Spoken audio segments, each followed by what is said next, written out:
Good afternoon. Welcome back to Cozy Up and Pay Attention, the Parent Edition. Yes, it is Tuesday. Forgive us for being a little late. We had some technical difficulties. Technology will do that when you least expect it or when you do. Very proud again to say this is season two of the show. We have another wonderful guest that's going to come on and tell us how she has raised five responsible adults. If you would take a deep breath, let it out. We'll be right back. Cozy Stone is a multi-talented comedian extraordinaire who has a real lust for life. She also combines humor and motivation, where she is known as a humorvational speaker. Her youthful ways and positive light make her a beacon for those of all ages. Cozy has lived a remarkable life that has paved the way for so many. She had the longest running open mic venue of 11 years at Tommy Rockers in Vegas, called Cozy's Comedy Corner, through which she introduced many up-and-coming comedians. Before going into comedy, she was one of the first female personal trainers and one of the top fitness trainers in the world. She has trained many greats such as Billie Jean King, Roberta Flack, Andrew Young, Ed Bradley, CCH Pounder, Al Pacino, and Earl Monroe. As a former competitive bodybuilder, she also owned a bodybuilding gym for women over 40 in Los Angeles for several years. She has worked in top positions for HBO, Playboy, and Tony Robbins. She also enjoys volunteer work, dedicating time to the New York Foundling Hospital and babies with AIDS. Cozy Stone has a message that shouldn't be missed. Please bring me my guest, Miss Vershandell. Good afternoon, madam. How are you? Good afternoon. I'm okay. Well, good. Before we get started, and again, folks, this is another parent who, through sacrifice and love, has raised five children. She'll tell us about in a moment. What I'd like to say to the audience every week is we know the parenting does not come in a manual on best practices for each and every child. Five kids, each kid is different. There is no such thing as a perfect parent. I'm sure some of you would like to think you are, but we know it takes work. And most importantly, this show has nothing to do with parent shaming. If anything, we'd like to add to the quality of those of you who may need some hints or help in how to raise, discipline your child so you get better from them. So we're going to get right into the program because I want to be respectful of your time as well. Tell me, please, where were your parents, Vershandell? Where were your parents born and raised? Parents were born in Arkansas and raised in Arkansas. Mom and dad. Mom and dad, right? Okay. And how old were they? Well, let me ask this question. Are you their first child? Am I the what? Would you repeat that, please? Are you their first child? I am the first child, the And oldest. so, okay, so how old were they when they gave birth to you? My mom was 18 and my dad was 19. Okay. How old were you? I know this, but you're going to answer. How old were you when you had your first child? I was 18. Okay. Okay. Yeah. And the reason I ask that, a lot of times it just seems to follow, which is not a big deal because you still took the ball and ran with it. Where was your husband from? My husband's from Memphis, Tennessee. Where did you meet? I met him in West Memphis, Arkansas. His uncle was dating my aunt and he had moved back to town. He had lived in Chicago for a while, and he had moved back to Memphis. He had came back home, and he had just got back about a week or so, and his uncle brought him over to meet me. Oh, so when you first met him, now that I've seen at least your two sons, was it his brawn, his brains, or his beauty that you loved the most? What attracted you to him out of those three things, or all of them? I think it was his beauty. He was Handsome. handsome. I Okay. was young. Um, how old was he? yeah, it was definitely he was very handsome. And how old was he?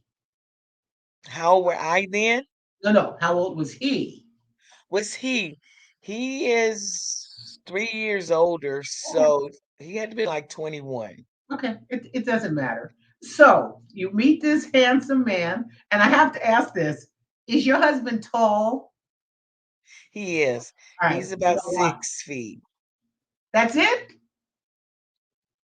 Yeah, he's just 6 feet. That's Okay. because my boys are taller than him. That's why I ask. Okay. Um. Yeah, I am So a little over average myself. okay. So, All right. So and my you meet. dad and grandfather was tall men, so they got it honestly. Yeah. All right. So you meet this man. Actually, you're set up by this man. You're attracted to this handsome, tall man. Did you know or have an inkling at the time that you were going to marry him and have children with him? Well, I had a child when I met him. I had my oldest daughter already. Okay. So, no, not when I met him. I wasn't that. It was just a young thing, dating him. I liked him. So it wasn't so much as planning on being the husband at that time. But it worked out. Yeah, it was just a attraction at that time. Yeah. All right. So now I want you to think about some of his characteristics, his morals, his rearing, because you came from, of course, we come from two different homes. What was it about him once you decided you did marry him, you're going to have children with him? Some of the characteristics you wanted your children to have or not have. I was young then, so I don't even know what I was looking for characteristics for the children. I think when I met his family and they were all pretty straight people, I liked them. His mom and sisters and it just family oriented and everything. And I think that what made us really like stick together because he really family oriented. He loved his mother. I thought that was a plus and his sister's crazy about him. So I think that was what really kept me to, seeing him. I'm like, okay, he's pretty cool. And he worked. Okay, that's important. Yeah. So Yeah. as you're raising your kids, what were some of the raisings, discipline that you had in common, or again that you didn't? For instance, sometimes the one parent is into discipline, the other parent doesn't like discipline. One parent believes in. I have a friend does not want his daughters to wash dishes because they're Mexican. Don't ask, but he does not allow his daughters to wash dishes. That's okay. That's his children. Mhm. What were there? If you can think of some behaviors that you had in common, maybe. Um, Pretty much when started having kids, you really don't have that structure there. We were young, starting off, that what you want to do with your kids and what you have. But as we progressed, we seemed to work together real good with the kids. It was like we were all both on the same page. We always tried to stay on the same page with the kids. If they asked him to do something, he would always say, "Go ask your mom." So he would know that if I agreed with what them saying, or we would talk about it, they never could go and say, "Mama said this," and he would disagree. It was pretty much both of us really made decisions on some of the things they did. Okay. So I like that about we just never thought about who did this. We both believed in them doing chores, doing work, having responsibility. Okay, So that we'll no get into question. that. We'll get into that question. So here's the question I like to ask my guests. When you and I were being raised, we heard our parents in our ears. I call it yapping. But what it really was them telling us and preparing us for a better tomorrow. And so these were words in our ears. And again, you got 5 kids. What were, if I was to talk to Tank and Evan, what two things would they tell me that you said to them that that Tank is probably saying to his kid today? Um Wow, so much because I was a talking parent. I wouldn't. Um, But I want they you to think probably of would what your parents said to say you that you said to your children. to them. Okay. Oh, wow. Pretty much, I probably told them to always be positive, try to do the right thing when nobody's even not looking or noticing, and be respectful pretty much. Always be respectful. Okay. Well, they are. So now we're going to get to your question. Your first question that you chose is give me three responsibilities as a parent. As a parent, my three responsibilities I feel like was protecting them, Mhm. feeding them, and educating them. All right. Your next question is did you know your children's friends? Oh yeah, I always they always hung out with people I knew, the friends and the parent. It was they never went to anybody's house after school. They would come home. You know how kids are. Mom, this is my friend. Can I go over your house? No.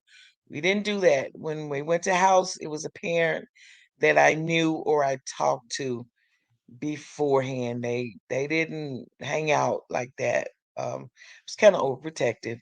But yeah, it was a parent that I knew and they didn't just go anywhere. Yeah. And to compound that question, if a child, one of their friends came to your home, you also already knew their parents.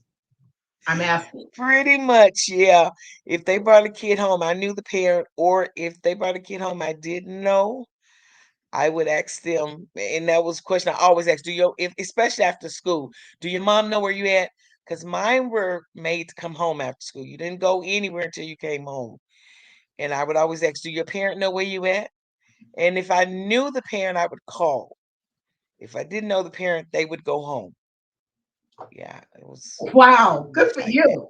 Yeah, Good. yeah. I mean, we know our we are the company we keep, and as children, we don't know some of that company is not company we need to keep, and that's your job, our job as adults. Right. All right. Exactly. All right. And so your next question is what C word did you practice the most? And here's your choices, consequences, consistency, or compassion. Which one of those four words did you Consist practice the most? consistency, I would say, because I was consistent in the rules. If I put them on punishment, they stayed on punishment. It wasn't like I not you know, a lot of times you feel bad as a parent if you have to discipline your kid. But I was consistent because I knew they knew I meant business if I said, "You on punishment, you can't do this." And that same way my mom did. So I think that's where it came from. If she said you were on punishment, you couldn't go outside for 3 days, you don't go outside. And she stuck it. She didn't give up. So I think consistency was more important than anything. Yeah. Good. Yep. Again, Vershandell, this show is just reinforcing those of us who had great parents.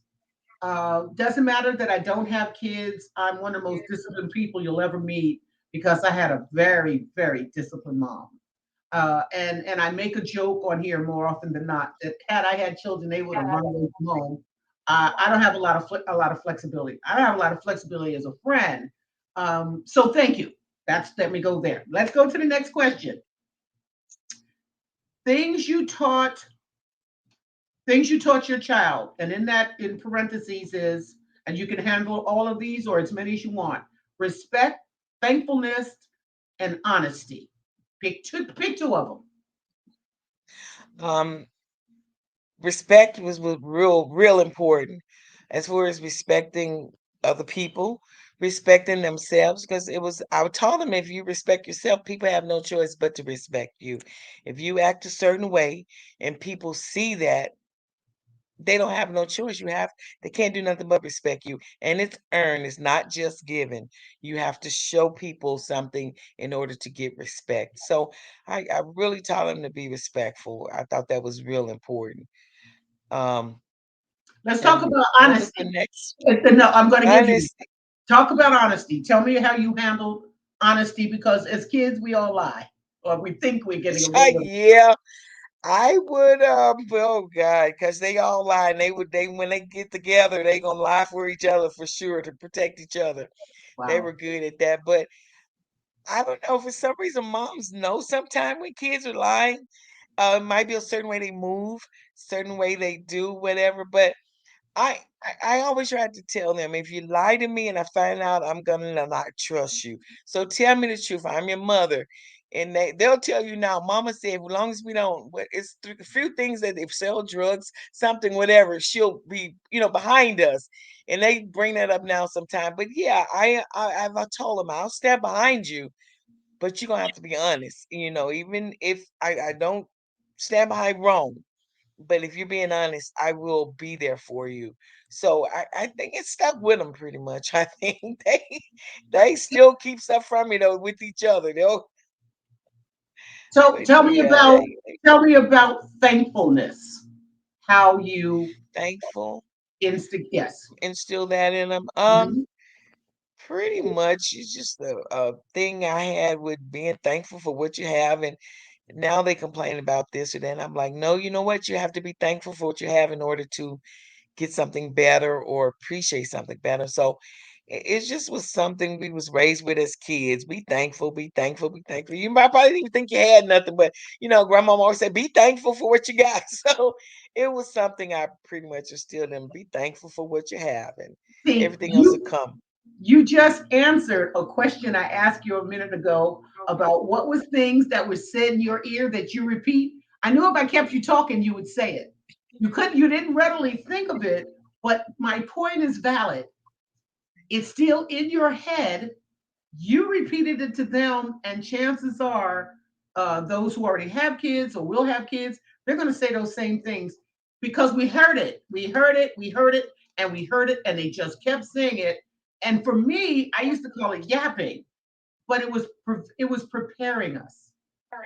Oh, yeah, I hear my mom. I'm 62 years old, and I hear my mom things now in my head I do wrong, and I'll hear her like, I'll look around and be like, okay, it just stays with you. It really do. Yes, Really and do. that's what happens when we have great parents. As much as we thought they were a nag and they were in our ear, they were in our hearts, It, right? it was for the best. That's Yeah, right. it was So for the your best, for next sure. question is, ooh, so you got 5 kids. What was the most challenging part of raising children? Oh, wow. Keeping them away from the streets. you know, because I say now today, I work at a school. Kids got so much pulling. The parents trying to teach them, some parents trying to teach them what's right, but they got so many other entities pulling them here, and friends pulling them there and do this. So that challenging part was to keep them in line, to keep them away from things that was out there. It was part of protecting them, but keep them from the challenges of the street. Gangbangers was pulling at my boys, and in the neighborhood, and to tell them, you know, to keep them away from that, it was a challenge. It was a challenge So because how they did was you do friends it? with some, Other huh? than other than telling them, what were some of the actions that you took? Okay, they wasn't allowed. Like I said a little while ago, when they got out of school, they had to come home. They wasn't allowed to go just hang. If they left home, they had a destination. It was at a friend's house, a function or something. They wasn't allowed to just be gone, and I didn't know where they were. It was always out, and I always knew where they were. If they left in the evening, which they really didn't, I'm telling you, I was overprotected. They were home. If they went over a friend house, I knew where they were. It wasn't nowhere where you go and I don't know where you at. And that went on until they got pretty much grown. I was real overprotected. But yeah, I thought that was best. I wanted to know where they were, whose house they were at. You don't just go hang in the street. That wasn't allowed. Standing on the street corners. So that's pretty much how I did it. Kept tabs on them. Yeah, and you keep And saying, kept them busy. I kept them in sports. I kept them in functions. I kept them in whatever art class, whatever I can afford to get them in. They stay busy. They did. So that That's helped. what that's what I wanted to hear. Again, everything you're saying today, there are people out there, mostly maybe some young people or 20-year-olds who need to hear this. Um, they may think they're overprotective or they're nagging their kid or they're giving them too much because we know today a lot of kids are just given too much leeway. Well, too much Yeah. leeway is why your kid's acting like he does or acting out as he does, not doing well in school, talking back to you, not following up on the homework, the dishes, what have you, because you're giving them too much. I guess the word would be freedom or leeway. Yep. And a job Exactly. as a parent, folks, is to stay on top of them. Here's what our parents weren't trying to be, and neither were you. You were not trying to be your children's friend. You were We're being, best friends now, though. We all are best friends. I know you are. Yep. That's how you're on here. They sold you to me. They sold the heck. Oh, you should have our mom. You should have our mom. And, but before I go into how wonderful your kids are, we're not going to go there yet. We're Okay. already at your fun question because there were some questions I didn't have to ask you because I already knew the answer. So you pick one or two questions, and I still have a little bit of time. Let's see. You pick two or eight. Which one should I give you? I'm gonna give them both to Let's you. do two. Oh, You can do okay. it both. Okay. No, no. That if you pick two, if you could ask your pet three questions, what would they be? If I can ask what now? If you could ask your pet three questions, what would they be? My pet? You don't have pets? No. I no, I don't do dogs and cats. Wait, Um, stop. Then I we're gonna didn't put go. that. All right, then that's it. She gave me two or eight. So let's do number eight. Okay. What cartoon character would you like to be for a week? What is Cartoon that the fun? character would you like to Oh, be two for a week? characters. Oh, Lord Jesus. See, I had planned on another question, Cozy, that I gave you. So let me think about that one. Two Well, wait, characters I would like to be for a week. stop. Vershandell, Mhm. Vershandell, stop. Tell me the question that you didn't give me. Two is what would you do if you were be invisible for a day? All right, That's what I have. that's fine. Let's do that because I changed my questions and you have the first ones, and these are the older ones. So, Okay. so give me the question. Mike, the question I responded to was what would you do if you were invisible for a day? Then answer the question. Uh-oh. We go around. I laughed at this when I did. I was like, man, that's a good one. I would probably go around and slap the hell out of all the people doing stupid stuff all day long. I'd really be going around like, man, that would be amazing. I would go around doing that. Hey, out. Why did you drive in front of me and cut me off? I'd follow them and probably get them, wait till they get out your car and slap the hell out of them. So, really wouldn't be good for me to be invisible because people doing stupid stuff all day would probably get slapped and wouldn't know what the hell hit them. I love it. I love the question. I love the answer. And that's why, again, I do want to put some humor and some make the show a little light. That's probably the best answer that I've had for that question yet. You run around slapping the hell out of stupid people. And I'm not a violent person, not me. People do stupid stuff on a regular. You don't have to explain yourself. It's a fun question. We know that you're never going to be invisible, so that's what makes it fun. And All right. I love your answer. So we're going to wrap up and put your show in a package. You came from two parents who loved you, who gave to you. You met a wonderful, handsome man that you decided to get married to, have children with, because you knew he'd be a good provider and he'd be a good father, a parent to your children. You both raised them together, were on the same page, and have produced I only know two of the five, and they are very special young men. Your son has been Yeah. doing my eyebrows for 18 years. You can't see because I don't have them painted on, those eyebrows that look like a skid mark. No, he in fact, folks who don't even know, most women, he does it with a straight razor, and I love it because it's so old fashioned, right? Straight razor. Yeah, I don't pluck my eyebrows And out. you Not probably might have been the first. You may have been the first person he arched eyebrows, Cozy, because he's 18 been, years ago. yeah, maybe. And then we can't get the other one to learn because he doesn't feel like it. So I give him grief on a regular basis because I want to sit in his chair and flirt with him, but I can't because he can't do eyebrows, and I don't go in there for anything else. But they are, He'll flirt with you. Evan is a flirter. He will flirt with you even if you're not in his chair. I tell him all the time, boy, stop flirting with women. You're going to get a fatal attraction. He don't listen. oh, I am his fatal attraction, and he doesn't flirt with me. Your son, I'm saying on TV because he's going to watch this afterwards. Your son is afraid of me. He, he respects you. That's what I it know he is. does. Yes, he does. And I think the world of both of them. And as I said, they promoted you. When I told them what I did, oh, you got to have my mom. And they are a product of everything that you've given them. And I am entitled as a woman of color, I'm entitled and a host of this show to say that all of our people with color, black men, have parents who care about them, have parents who raised them. You said it right here on the camera. You kept them off the street. You kept them out of harm's way. You knew there was nothing good that was going to happen if you did not do your job. And so a lot of times when we see the unfortunate children who don't get what you've given, and you hear the parents saying, "It was a good kid," you didn't help him be a good kid.